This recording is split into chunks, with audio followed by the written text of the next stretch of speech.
पुढे जातात, ती FIR मागे घेतली जाते. असा कोणता कायदा आहे? म्हणजे मी तरी काही शिकले नाही बाबा असा. कदाचित बावनकुळे साहेब आणि फडणवीस साहेब जर काही वेगळ्या लॉ कॉलेजला शिकलेले असतील तर त्यांनी मला त्या नोट्स द्याव्यात, मी जरा अभ्यास करून घेईन. पण ती तक्रार बावनकुळेंनी मागे नाही घेतली, ज्यांनी तक्रार केली त्यांनी मागे घेतली ती तक्रार. बोलतय कोण? जितू सोनकांबळे बोलला मीडियाच्या समोर येऊन. सांगितलं ऑफ द रेकॉर्ड की आम्ही तक्रार ऑफ द रेकॉर्डचं तुम्हाला खरं वाटतंय आणि जो माणूस चॅनलच्या समोर बोलतोय त्याचं नाही खरं वाटतंय. असा आरोप होतोय भाजप. अच्छा, मी राजकारण करते, ओके. आणि मग भाजपच्या आक्रस्ताळ्या बायका पूजा चव्हाणचं नाव घेऊन बोलत होत्या. त्यावेळेला देवेंद्र फडणवीस साहेब कंठशोष करत होते, विधिमंडळात आरडाओरडा करत होते. ते काय होतं? एका मुलीच्या मृत्यूनंतरही सत्तेसाठी ज्या माणसाचं मंत्रीपद काढून घेतलं आणि पुन्हा त्याला आपल्या पंक्तीला घेतलं, ते काय होतं? मग काल RSSचे मोहन भागवत असं म्हणतात की पहिलं शिवस्मारक हे टिळकांनी शोधून काढलं.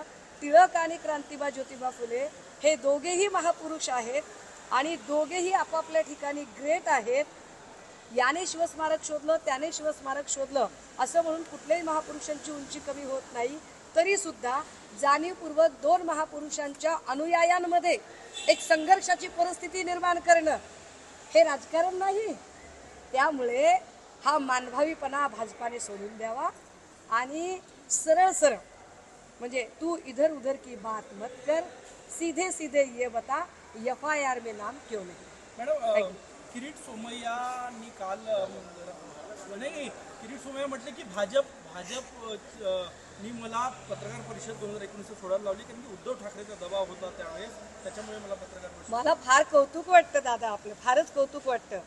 किरीट सोमय्या भाजपवर नाराज आहे ही बातमी मोठी व्हायला पाहिजे, पण त्याच्यातल्या उद्धव ठाकरे या नावावर तुम्ही जास्त अडखळलेले दिसताय. म्हणजे आनंद आहे की उद्धव ठाकरे किती महत्त्वाचे आहेत महाराष्ट्राच्या राजकारणामध्ये, की उद्धव ठाकरेंच्या शिवाय बातमी सुरू होत नाही, बातमी संपत नाही.